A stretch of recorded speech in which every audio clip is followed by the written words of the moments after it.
Hello everyone, welcome to today's video. इस video में हम समझेंगे नवमांश कुंडली कितनी इम्पोर्टेंट होती है आपके फलित को करने के लिए।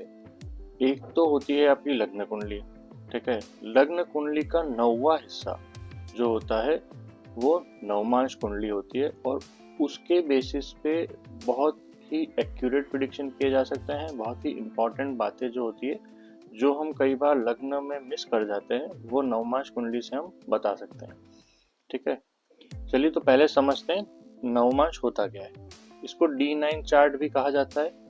हर राशि को 9 भागों में बांटा गया है और हर भाग का जो हिस्सा है वो 3 अंश 20 डिग्री का होता है और इसी को नवमांश कुंडली कहा जाता है और इसी से नवमांश कुंडली बनती है। नवमांश कुंडली जो होती है वो आपकी आत्मा की कुंडली होती है, ठीक है।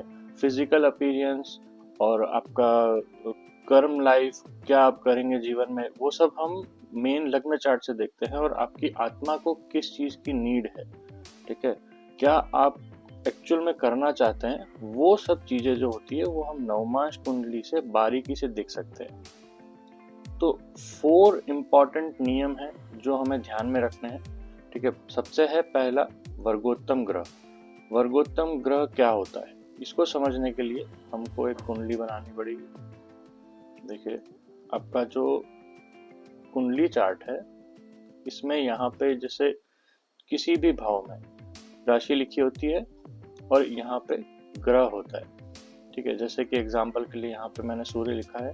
यदि सेम चीज नवमांश कुंडली में भी हो, ये आपका हो गया D1 चार्ट, और इसी तरीके से D9 चार्ट या नवमांश कुंडली में भी सेम फर्स्ट राशि में सूर्य का अगर सूर्य बैठा है तो आपका ये ग्रह हो गया वर्गोत्तम और वो बहुत ही अच्छा रिजल्ट देता है, ठीक है।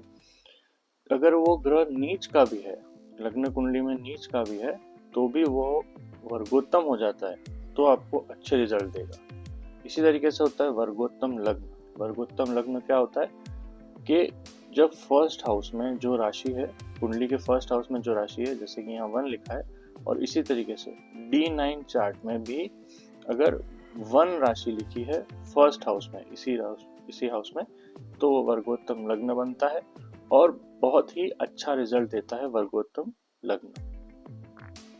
अब 2 इम्पॉर्टेंट फैक्टर जो हमको यहाँ पे ध्यान रखने के हैं वो है उच्च राशि। अगर D1 में कोई ग्रह उच्च राशि में है और D9 में वो नीच राशि में है तो वो रिजल्ट अच्छे नहीं देगा, वो कभी भी आपको भला नहीं करेगा, वो आपको नुकसान पहुंचाएगा। इसी तरीके से अगर D1 में कोई ग्रह नीच राशि में है और D9 में वो उच्च राशि में है तो वो आपको शुभ फल देने की क्षमता रखता है, आपका पूरा रिजल्ट चेंज कर देगा। चलिए तो अब समझते हैं कि कौन सा ग्रह किस राशि में, किस नक्षत्र में, लग्न में नीच का होगा और नवमांश में उच्च का होगा या इसका उल्टा होगा, ठीक है। सूर्य से शुरू करते हैं। सूर्य में हम देखेंगे कि मेष राशि में जब भी वो होगा लग्न कुंडली में, और यदि वो तुला में नीच का बैठा है तो वो आपको हानि करवाएगा, गवर्नमेंट लॉस करवाएगा, फाइनेंशियल लॉस कराएगा, पिता से नुकसान होता है ना, ये सब चीजें कराता है। और यदि वो तुला में बैठा है D1 चार्ट में और D9 चार्ट में यदि वो मेष राशि में बैठा है तो वो आपको अच्छा रिजल्ट देगा। सरकारी नौकरी लगवा सकता है, धन लाभ करा सकता है, आपका यश बढ़ सकता है, पॉलिटिक्स में आप एंट्री कर सकते हैं। इन सब तरीके की चीजें आपके लिए अच्छी होती है। चंद्रमा इसमें अपवाद है। चंद्रमा एक ऐसा ग्रह है जो यदि उच्च का बैठा है आपकी लग्न कुंडली में तो वो नीचस्थ स्थान ग्रहण नहीं करता है। कोई भी ऐसा नक्षत्र नहीं है जिसमें वो बैठेगा और नीच का हो जाएगा D9 में। तो जन्म कुंडली में चंद्रमा नवमांश में नीचस्थ का नहीं हो सकता।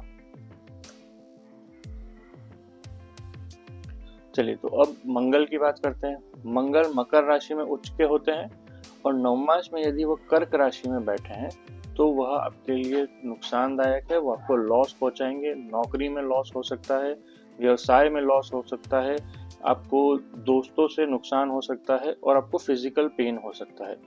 यदि अगर वो लग्न कुंडली में कर्क में नीच के बैठे हैं और नवमांश कुंडली में वह मकर के उच्च में बैठे हैं तो आपको उसी से उल्टा होगा।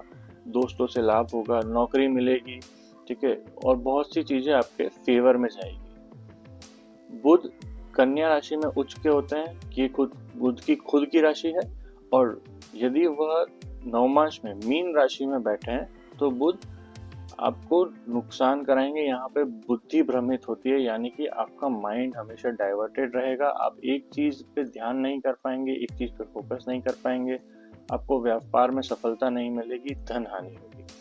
इसी के साथ यदि वो D1 चार्ट में आपके मीन राशि में बैठे हैं, मीन राशि में अगर वो बैठे हैं, और D9 चार्ट में जो कि होता है नवमांश में, वो कन्या राशि में बैठे हैं, तो ये आपको अच्छा रिजल्ट देंगे, आपको बुद्धि देते हैं, व्यापार आपका अच्छा करते हैं, धन लाभ कराते हैं। इस तरीके से आपके जो भी डे टू डे लाइफ में काम है उसको करने में बहुत हेल्प करते हैं। चलिए, तो अब गुरु ग्रह की बात कर लेते हैं।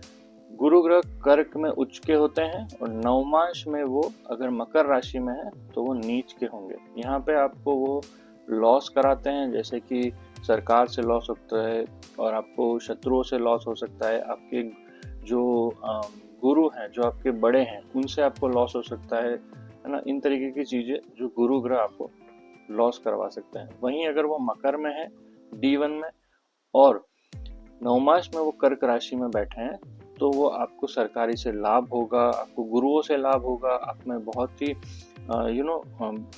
कहेंगे कि आप में विजडम वाला पर्सन बनाता है आपको, जहाँ पे आप बहुत अच्छे डिसीजन लेते हैं और लोगों का और दूसरों का, खुद का, सबका भला करते हैं। शुक्र यदि मीन राशि में है, उच्च के हैं D1 चार्ट में, और कन्या में है, और नीच के हैं नवमांश में, तो ये आपको नौकरी में प्रॉब्लम करवाता है, अपोजिट जेंडर से आपको इश्यूज करवाता है, फिर आपको अपीयरेंस में भी इशू होता है, और आपके जो मैरिज लाइफ है उसमें भी ये प्रॉब्लम्स क्रिएट करता है।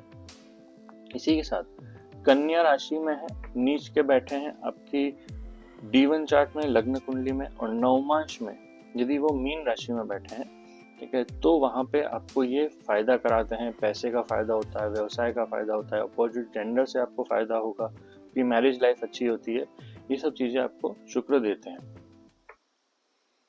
लास्ट आता है शनि। शनि एक ऐसा ग्रह है जो कि यदि वो उच्च का है D1 चार्ट में, ठीक है, D1 चार्ट में यदि वो उच्च के बैठे हैं आपकी कुंडली में,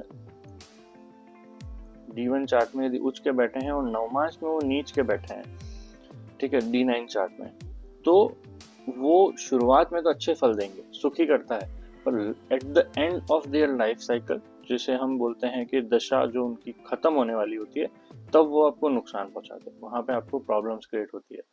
और भले ही शनि मेष में नीच का बैठा है आपके D1 चार्ट में, और नवमांश में भी उच्च का बैठा है, तब भी वो जातक को कहीं ना कहीं परेशान करता है।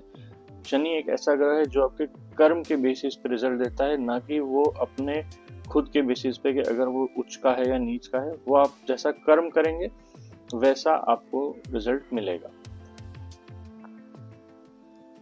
ये एक हमने चार्ट तैयार किया है, आप चाहें तो इसका स्क्रीनशॉट ले सकते हैं और आपको समझने में आसानी होगी। तो इससे हमें यह निष्कर्ष मिला कि जो भी ग्रह हमेशा यदि उच्च का हो और नीच का हो, ऐसा जरूरी नहीं है कि वो आपके लिए अच्छा ही है या बुरा है। आपको दोनों पैरामीटर चेक करने हैं, D1 चार्ट और D9 चार्ट के पैरामीटर को चेक करने के बाद ही अपना फाइनल रिजल्ट निकालना है। यदि आपको ये वीडियो इन्फॉर्मेटिव लगा हो तो do give us like, share and subscribe, ठीक है, और कमेंट में बताइए आपको किस तरीके के वीडियोस और देखने हैं, हम उसको बनाने की बिल्कुल कोशिश करेंगे। आज के लिए इतना ही, मिलते हैं नेक्स्ट वीडियो में।